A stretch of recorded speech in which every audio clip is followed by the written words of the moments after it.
British వారితో పోరాడిన వీరుడు హారం తమ్మన దొర వద్దని సందర్భంగా ఎస్ఐ సూర్యనారాయణ మాట్లాడారు.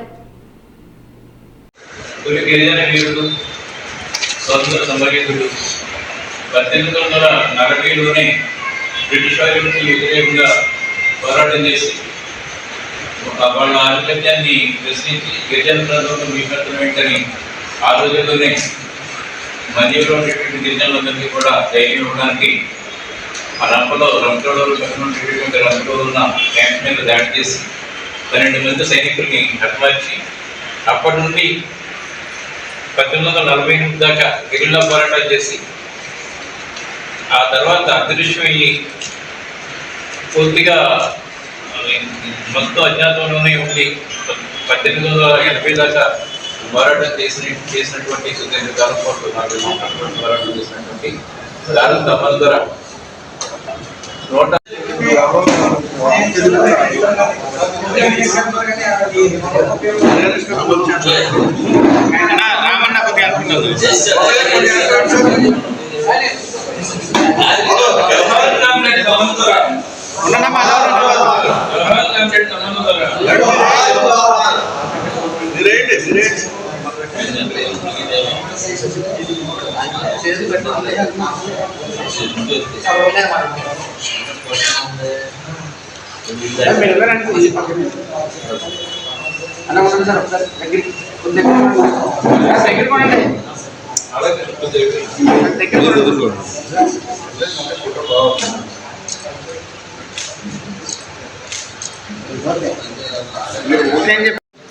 18 ప్రాంతంలో పట్టుకొని ఆయన తల నరికి రాజమండ్రి కోటగుమ్మం దగ్గర కార్గోలి కాయిల్లో పెట్టి మొత్తం అందరూ చూసేలా ప్రదర్శన పెట్టారు.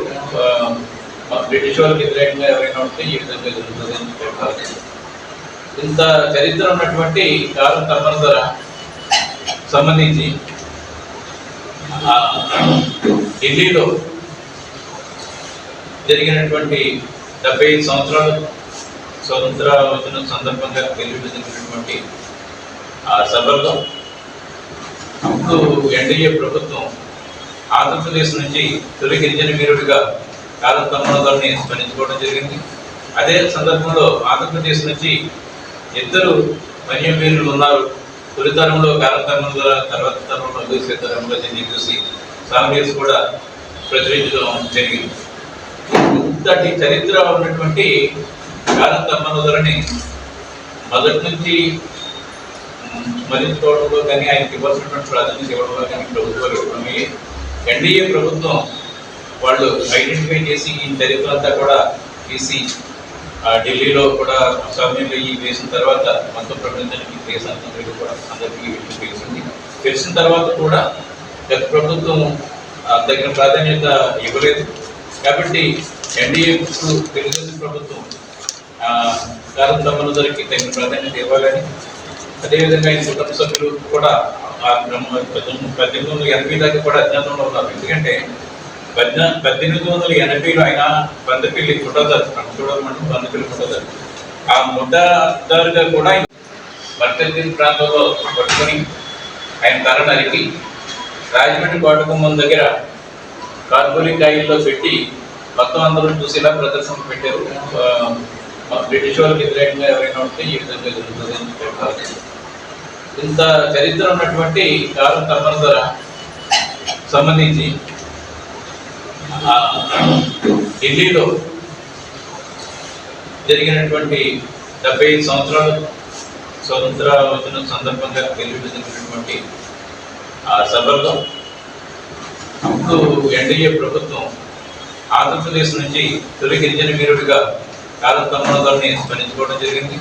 అదే సందర్భంలో ఆంధ్రప్రదేశ్ నుంచి 2 వన్య వీరులు ఉన్నారు. తొలితరంలో హారం తమ్మన దొర, తర్వాత తరంలో సీతారాంలో చూసి సాంగ్స్ కూడా ప్రచురించడం జరిగింది. ఇంతటి చరిత్ర ఉన్నటువంటి హారం తమ్మన దొరని మొదటి నుంచి స్మరించుకోవడంలో కానీ ఆయనకి ఇవ్వాల్సినటువంటి ప్రాధాన్యత ఇవ్వడంలో కానీ ప్రభుత్వాలు ఇవ్వడమే కూడా 1875లో పుట్టాడు. స్వతంత్ర సమరయోధులు వీళ్ళందరూ కూడా అంటే హారం తమ్మన దొర పోరాటం చేసేనాటికి బ్రిటిష్ వ్యతిరేకంగా 1940లో పోరాటం చేసేనాటికి వీళ్ళెవరూ కూడా పుట్టలేదు. అంటే అంత సుదీర్ఘంగా పోరాటం, సాయుధ పోరాటం జరిగినటువంటి ప్రాంతం కూడా మనకు ఇప్పుడు అరకు పార్లమెంట్ నియోజకవర్గ పరిధితో పాటు ఇంకా ఒరిస్సా బార్డర్ ఇదంతా కూడా ఉన్నాయి. ఈ చరిత్ర అంతా కూడా ప్రభుత్వం బయటికి తీయాలి. అదేవిధంగా 30 మందికి ఒక దళంగా ఫార్మ్ అయ్యారు. ఈ 30 మందిలో మిగతా వాళ్ళ వివరాలు ఏంటి? ఒక ఆయన పోలీసులు అరెస్ట్ చేస్తే చనిపోయాడు. వీళ్ళకి సంబంధించినటువంటి చరిత్ర అంతా వివరాలన్నీ కూడా ప్రభుత్వం బయటికి తీసి వాళ్ళందరికీ కూడా న్యాయం చేయాలి. ఎందుకంటే చరిత్రలో మరుగున పడిపోయినటువంటి వాళ్ళు